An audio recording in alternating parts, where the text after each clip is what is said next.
And it's Tuesday here before the NCAA Wrestling Championships. Jason Bryant of USA Wrestling here with you. Going to give you a little update on what you're going to plan to see from the Mat.com and the Mat.tv this weekend. First of all, we'll have session wraps. About 10 to 15 minutes after the end of each session, we'll give you a quick rundown of what you might have missed and talk a little bit about that. And that'll be each session, so look for at least 6 of those. We might have some special guests. Shane Sparks was with us last year. We're going to jump in there and have a lot of fun with that. We hope you enjoy it. Now, as far as the preview goes, last year Andy Hamilton was with us. Well, his flight doesn't arrive till later, so guess what? You're stuck with me when we're talking about the brackets. Now, as we go through these brackets, I posted a blog on the Mat.tv yesterday about my picks for the top 8, the top 12, etc., the semifinals. So let's go a little bit more in-depth in some cases, some things to look at, some matches I like, some things that maybe some of you folks that may not pay attention to some of the smaller conferences will have to look out for. We'll start with 125. Top seed Matt McDonough, national champion 2 years ago, made the finals twice in his career. Clear favorite. He's beaten Zach Sanders every time he's wrestled. Things to look out for. People are looking forward to that Jesse Delgado-Matt McDonough rematch. Don't know if that's going to happen because in the quarterfinals it'd be the 4-5. Nick Bedlion from Penn State won a match at the All-Star Classic over Jared Patterson of Oklahoma. Is a past All-American. This is Delgado's first time at the show, and let's see if those freshman jitters get to him. He's got great coaching, and he's been with Mark Perry 2 years, previously at Cal Poly, now at Illinois. That Bedlion-Delgado match is one I'm definitely eyeing. Early on, Johnny DeJulius, unseeded out of the Big Ten, and for years I've talked about how dangerous it is to draw somebody from the Big Ten or Big 12 that's unseeded. Matt Snyder's the 11 seed from the University of Virginia. Very tough, very, very capable on top. That's a match that it could throw a monkey wrench into some things. Not slighting Snyder at all, but Julius does have a tough schedule. Is a freshman too, so same thing with Delgado. Snyder has some experience. That's one to look out there. Shane Gentry, Jared Patterson's the pigtail. Gentry out of Colonial Forge, Virginia. A little shout out to Bill Swink and the state champion Eagles up there in Stafford, Virginia. One match people are looking forward to is Michael Martinez and Nico Megaludis. Megaludis could go a long way in helping Penn State win a national title, their second in a row, by scoring points at this weight class. Just a freshman. Again, freshman jitter's going to play a role. A lot of people seem to think that freshmen should perform at this tournament. Well, we learned that a couple years ago with some of these top-seeded freshmen that don't necessarily perform as expected. Kyle Dake, of course, has been that exception. We'll talk more about him when we get to 157 pounds. The way this weight class shakes out, I've got pretty much the favorites place in here. McDonough over Sanders in the finals. I like Patterson over Mango for third. Fifth place, I like Alan Waters over Bedlion. Bedlion has lost to him twice this year. I don't see that changing very much. And Jesse Delgado over Frank Pirelli for 8th place. Call me crazy, call me stupid, call me whatever. But according to the Matt projections from last year, I think I won this picks contest. But I filled out the whole thing. You see right there, the whole backside and everything. So every match, you want to come up and give me some crap about it, I'm all game. I'm all ears. Let's do it. Let's move to 133. Probably one of the most talked about weight classes this year with Jordan Oliver, the returning champ, taking a loss earlier this season to Tony Ramos in Iowa City. And then, of course, Ramos losing to Stieber, Stieber losing to Dardanes, and then, of course, Oliver beating Stieber. So who's your favorite? A lot of people are going to have to go with the returning champ. I am as well. I like Oliver over Stieber. Difference with Stieber being a freshman opposed to others. He did redshirt last year after having a season cut short due to injury, but he's performed well on the freestyle season. He's made the national team, took third at the World Team Trials last year. So the kid is battle tested, regardless of whether or not this is his first NCAA championship. B.J. Futrell is also in that mix, although Oliver dominated him the last time they wrestled at the national duels down in Stillwater. This weight class shaking up. I mean, Devin Carter, Tony Ramos, a rematch in the Midlands. They've gone 1-1. This is the rubber match. Could be the quarterfinal with the 3-6. Cash Quiroga moving in there. He's the 9 seed. I like him over number 8, Zach Stevens. It's a Big Ten battle. 8-9s typically go either way. I mean, of course they go either way. It's an 8-9. Somebody's going to win. But Quiroga been wrestling strong after some injury issues during the early season. I've got this weight class shaking out. Oliver over Stieber, Ramos over Futrell, Carter beating Joe Colon. Realizing the fact, yes, I do know Colon majored him at the national duels. This is the national tournament. Carter was round at 12 last year. This is Colon's first time through, and I like Dardanes over Quiroga. Some hard luck guys. It's Steve Keith. Got a tough draw. He's got Jeffrey Alexander right off the bat in the pigtail. Keith is the 11 seed from Harvard. And then he's going to have to go through Jordan Keller from Oklahoma. Started his career at Cleveland State. Could have been seeded. Some people questioning why he wasn't, but 33 definitely going to be a fun weight class to watch. Matches really to pay attention to. I like in the first round Zach Horan from Central Michigan, Pennsylvania native, taking on Brian Ortenzio of Penn, the 12 seed, also a Pennsylvania native, little Keystone State there. Pennsylvania has like 60-some kids in the tournament, so you're not going to go very far without seeing a PA kid in the finals, or excuse me, without seeing a PA kid, period. You'll probably see plenty in the finals, but we won't go there yet. Another match that's going to be fun to watch, Jordan Tom of Army, Garrett Drucker. Drucker got it as a wild card, looking to finally break through here at the Nationals. Didn't have the greatest of years, and then, of course, a fun rematch. Nick Soto, Chattanooga, B.J. Futrell, first round. Soto beat Futrell at a dual meet way earlier in the year. Both wrestlers have had solid seasons. Soto has a questionable loss here and there. Futrell, not as much. Futrell's questionable loss is Soto. So we'll see how it shakes out at 133. So move to 141, another just ballbuster weight class. Is Kellen Russell returning champ. Montel Marion, a finalist from 2 years ago at this weight class, looking for his third All-American finish. The way Russell wrestled the Big Ten championships, I think he's the clear favorite. 1 seed, undefeated, 4-time Big Ten champ. Me saying he's the clear favorite is kind of like saying that these walls are poorly upholstered or wallpapered or whatever. We're at the Sheraton here. I mean, no disrespect to our media hotel, but I've seen better wall treatments, on the DIY network. Anyway, 141 pounds. I got Russell over Montel Marion. Marion coming from the 3 seed, which means I'm picking him to beat Kendrick Maple in the semifinals. Maple did beat him at the Midlands. Things don't always go according to plan with rematches or whatnot, and I think it's hard to find a guy with quicker hands than Montel Marion, especially if you get in deep on him. If you watch the Midlands finals again, or if you've had a chance to watch them, when you saw Maple in on the leg and how he went to close to finish and double off, Marion just shoved him away, just so quick. And Marion's been there. He's wrestled the full season for Iowa, had to overcome his share of adversity. I think he makes it back to the finals and gives Russell a match. I got Russell over Marion. Novatskov and Mangrum, they've met 4 times this year. It's a 2-2 split. I like Novatskov getting over Mangrum for the 3rd time this year for 3rd place. Kendrick Maple, I have him after the loss to Marion. He's gonna get Mangrum coming through the backside, so that explains why I've got him 5th over Hunter Stever, true freshman, unlike his brother Logan's a redshirt, and then Dardane's over Nelson from Virginia for 7th, 8th. Matches here that jump out at me is good ones. I think Richard Kropp of Princeton and Tyler Small of Kent State is going to be a real fun match. Small he actually really emerged this year. He wasn't off the radar, but he's a kid. He's real tough on top, good turns, good bar tilts. And Kropp, a lot of people don't know about him from Princeton. Chris Ayers doing a great job with the Tiger program, reinvigorating that program, looking for their first All-American since Greg Parker was a place winner in 2003 in Kansas City. Another match I like, if anything, you're going to see something wide open. Billy Ashnold of Rutgers, Levi Wolfensberger from Northern Iowa. If you had a chance to watch any of these guys wrestle throughout their career, well, Wolfensberger's just a freshman. Thought he was going to go 25 this year, end up bumping up to 41 because Cologne is at 33. Hey, he was a surprise winner at the West Region. Looked good, pinned some people. He's going to be wide open. Billy Ashnold scored a lot of falls in his career at Rutgers, so that's definitely one to watch. Evan Henderson, Zach Kemmerer right off the bat with the winner getting Boris Novatskov. We could see Kemmerer and Novatskov, a match of All-Americans, in that non-pigtail round, that round of 32. Or is it 32? 8, 16? Yeah, round of 32. I was in college 7 years. Math is kind of stretched for me. Anyway, that's how I see 41. 49, a couple undefeated guys in this mix. Frank Molinaro, the top seed. Jamal Parks of Oklahoma State, the 2nd seed. A lot of people have them projected as the final, both undefeated. Frank, the Tank Molinaro out of Jersey, looking to kind of avenge that I choose down situation from last year. And he's just been obliterating people all year. Don't think he'll be tested until he gets to the finals against Parks.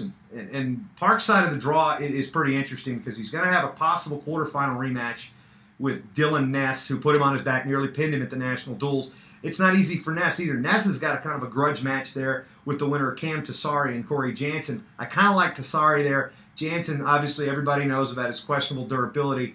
You root for the kid because, Jesse, his older brother, was such a sportsman and such a great representative of what wrestling's all about. And Corey's career really hasn't been what we expected. Him and Cam Tassari will be a good one. If Tassari comes out, wins that, holds his seed, it'll be Ness and Tassari after that questionable fall, which many of you saw in Flow this year, wondering, you make the call. Well, yeah, I'm not going to agree with that call, but I'm not wearing the stripes. I'm not an official. Don't pretend to be. The guy I really like to emerge in this weight class, not necessarily first or second, it's Eric Grahalis, coming out of the 8th seed. I've got him into the quarters against Molinaro. The reason why I have him coming back through is if Von Olin from Air Force, who's had a great season moving up to 49, drops the match to Parks, Grahalis rode him for a good 4.5 minutes in Vegas. And that's the match where I like Eric getting to the third place match to face Donnie Vincent from Binghamton, who's looking to place for the first time. Vincent, ever so dangerous. You guys might not know about him. The kid loves to go for the fall, dangerous from all positions, good from top, good from neutral, and he's hard to hold down too. With the picks the way they go, I've only got 3 unseeded guys placing in this tournament. And if it's like that round ball, that pumpkin stuff we're talking about, everybody likes to pick upsets. I picked a guy to make the quarters. Justin Accordino from Hofstra. I like him to reach the quarters against Vincent, and Accordino is my unseeded guy to place here at 149. Again, to go through the weights, I got Molinaro over Parks, Grajales over Vincent for third, Ness over Cole Vinyl, a little Minnesota action. I think that could go either way. And Accordino over Tyler Nauman for 7th and 8th place. Nauman, been an All-American. Got a good draw. I mean, Von Olen in the quarters is a very winnable match for him. Von Olen just, you question how tough he's been wrestling the opponents this year. Being at Air Force, has not had the best of schedules, but has performed well against those high-ranked opponents, save Eric Grajales. So that's an interesting way. I really like Josh Wilson here to maybe mix things up for Utah Valley. Scrapper, wrestled Von Olen really well several times this year. He's got that pigtail with Kyle Bradley, Missouri, toss-up, and then maybe Mario Mason, toss-up. Keep an eye out for Josh Wilson, looking to become Utah Valley's 2nd All-American in school history. Moving to 157, Kyle Dake. All right, I'll talk a little bit more about this. I wasn't really high on Dake, not personal, but the last 2 years, as a freshman, I didn't like his opening round draw, freshman jitters kind of thing. Proved us wrong. Last year, with Caldwell in the mix and such a crazy weight class, he was the 4 seed. He lost in the EIWA finals. Guess what? Moved up to the weight, ditched the conference loss, won his 2nd title in 2 years. I'm not sleeping on Dake anymore. The question now is who he faces. Jason Welsh and Derek St. John. St. John beat Welsh for the Big Ten title. It's just gritty, man. You got to really like how Derek St. John has been wrestling since the National Duels finals. The National Duels regionals, that's not the Derek St. John we're used to seeing. He had considerably less tape on his leg at the Stillwater, at the Big Tens than he did in Stillwater. So maybe that knee's getting a little better. He's probably still on a wheel and a half. But him and Welsh in the semis should be a real mix. That's provided he's going to have some tough guys. I mean, he's going to have Drake Hotteshell right off the bat, the Big 12 champ. Then a guy who majored him, R.J. Pena from Oregon State. Then Dylan Alton. And there'll be no legal fist to the backs in this match. I think this will be just as tight, probably another tiebreaker situation. And I think St. John slightly in better shape. Maybe I might be understating that. St. John probably going to be in great shape, even though with his limited mobility. The rest of this weight class is just great. That all the way through, guys like James Fleming from Clarion, I think kind of got hosed on the seed at number 6. Him and Welsh could meet up in the quarterfinals. Alton, St. John in the quarters. Peppelman and Sanja, an EIWA rematch from the semis there. That could be a quarter. Bracket buster here could be Stephen Monk, the 12 seed out of North Dakota State. Lanky kid, got that headgear that he has that, the concussion type of pad on it. Likes cradles, likes to scramble, can roll around. A lot of guys haven't seen him this year, and if he gets into the mix, he can cradle you up and pin you from anywhere. Like Steve Monk, in the round of 12, don't know if he can actually place, but that's why they wrestle the tournament. These tournaments aren't wrestled on paper. Neither are All-American teams, so all you basketball fans out there can cram your AP All-American teams, where, because in wrestling they prove it on the mat. You're an All-American, not on paper, not by any vote, by wrestling.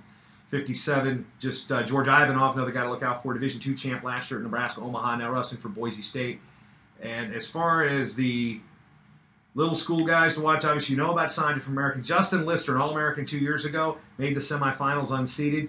This year I think he's in the mix again at 157. 165, David Taylor, looking to avenge last year's defeat in the finals. Now, not looking to avenge, but trying to, Bubba's not there, so he's not going to have a chance to avenge that loss. But you kind of get what I'm saying. Moving up at 65, untested all year. Who's he going to face in the finals? The bottom half of the bracket, I think there are 1, 2, 3, 4, probably 5 guys that could come out of there. Andrew Sorensen, the 3rd seed from Iowa State, really been the only bright spot for the Cyclones this year. Peter Yates, the Midlands runner-up from Virginia Tech, and him and Sorensen mix it up this year. Josh Asper, Shane Onefer down there. How is Asper a 7 seed? He could have made an argument for a 3, if not the 2. Although, Onefer and him have met twice in the All-Star Classic. Asper's won those 2 in the All-Star. Onefer beat him last year here. So I think that quarterfinal goes a long way in who's going to be in the finals against Taylor. And, not to slight Shane Onofer in the least bit, Josh Ashburn, I think, is maybe a little bit more hungrier, not hungrier, but I think he's got a chip on his shoulder from getting slighted in the seed. Instead of beating Onofer in the semis, he's going to meet him in the quarters. Bottom half of that bracket, I like Onofer over Yates for third.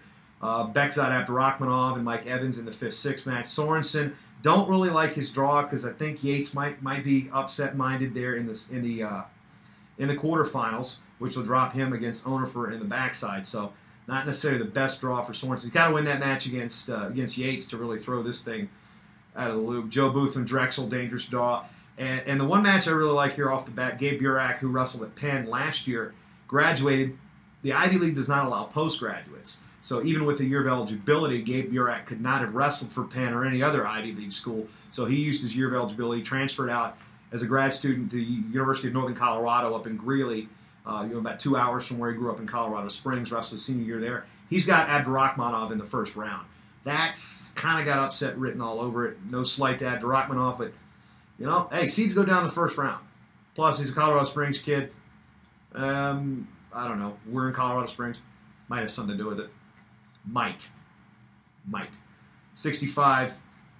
It's Taylor and are we going to see an upset like last year? That's going to be hard to say. I don't think so. 74. 3 of the best guys in the country without question. Excuse me. Let's scratch that. Try that again. Nick Amuchastegui. I screwed up his first name. That's his last name. How does that work? Chris Perry and Ed Ruth. Ruth gets the 1 seed. A little note. You wonder why? Well, apparently the coaches in the offseason voted out the previous placement as a seeding criteria. So that might answer some questions on why Ed Ruth is the one, even though Amuchastegui plays higher than him last year and beat him heads up last year. Well, I think Amuchastegui's injury, lack of matches against Division I opponents. Out in Stanford, they did wrestle a lot of NAIA Division II schools, the Menlos, the San Francisco States.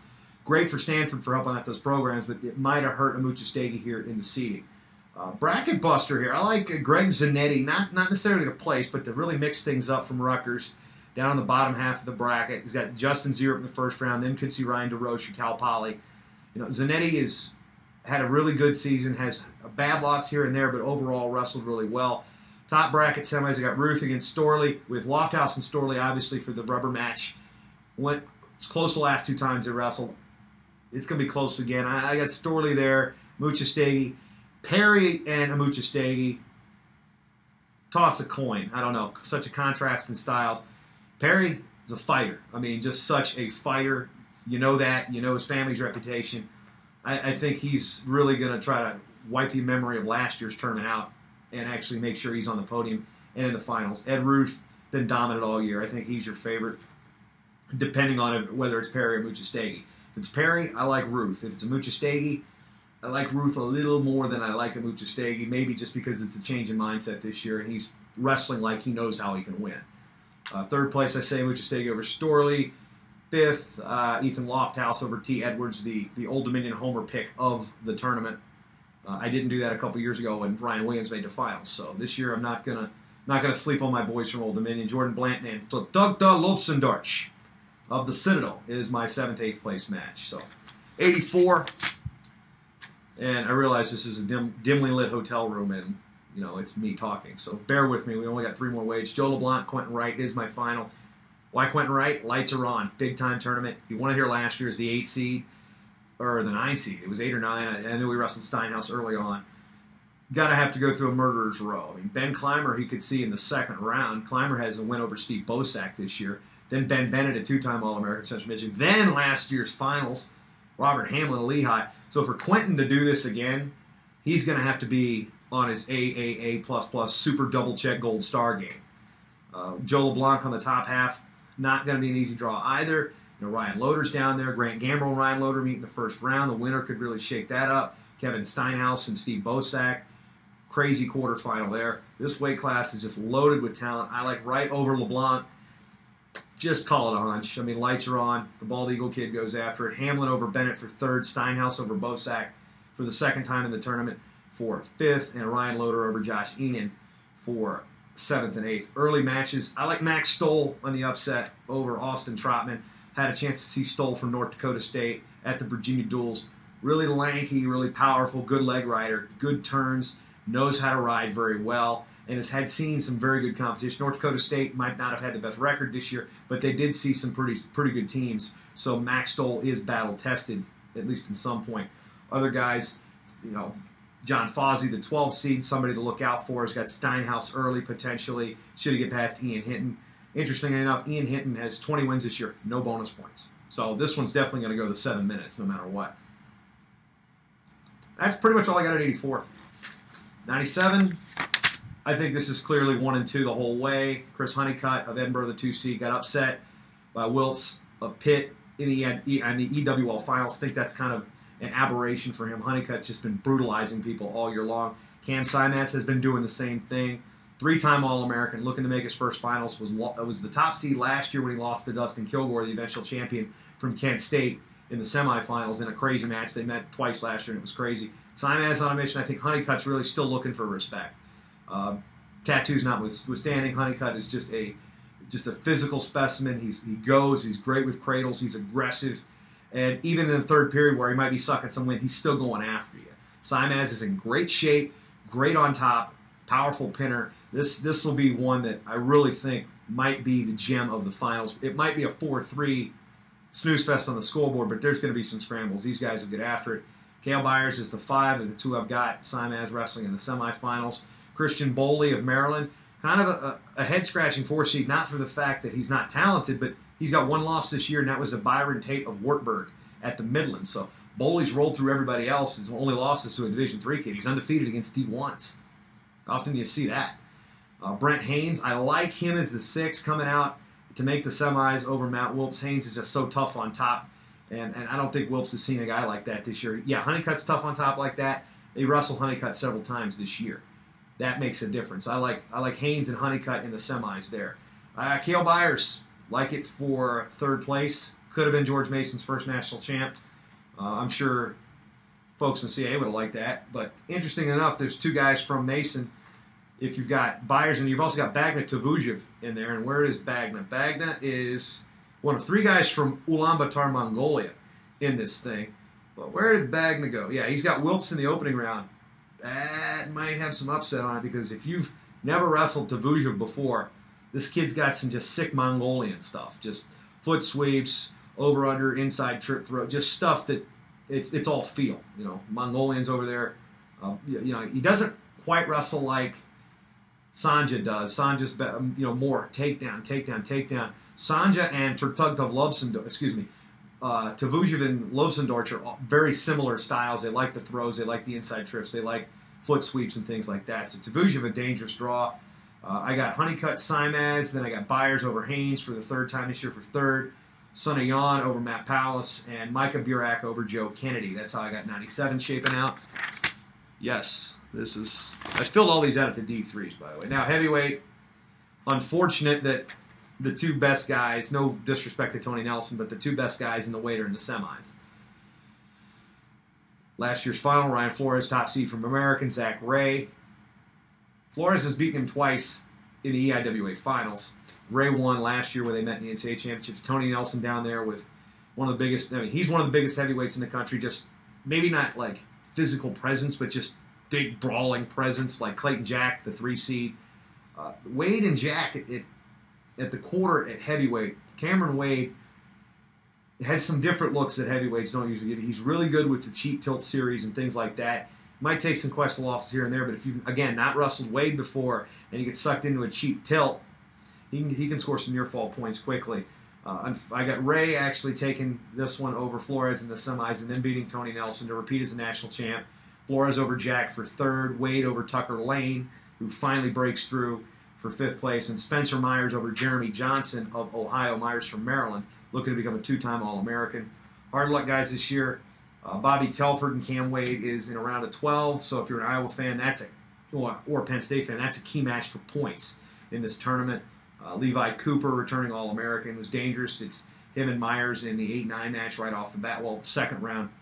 And Pete Sturgeon, story to look out for. A little side note here with Pete Sturgeon, the Central Michigan heavyweight, and Ivan Lopachansky from Purdue, the 149-pounder. They're both at UNC Greensboro last year. And when they cut the program, Lopachansky was actually a point away, about 4 seconds away from becoming UNCG's first ever All-American. Actually got hit with a stall, lost in overtime to Jamal Parks. The rest is history. Parks ends up placing Lopachansky, transfers to Purdue. Sturgeon was a heavyweight qualifier for UNC Greensboro last year. And there's a similar situation. Cal Davis dropped wrestling. Ricky Alcala placed last year for Indiana. They dropped the program. 2 UNCG guys have chances to become All-Americans. I think Lopachansky's road's a little tougher. Pete Sturgeon, I got him in the round of 12. You know, he's going to have to beat an All-American to get there. He's unseeded. He's got Tony Nelson, who he's beaten earlier this year. But, you know, just a feel-good story there is to watch guys like Lopachansky and Sturgeon and George Ivanov from Boise State, who had UNO dropped on him.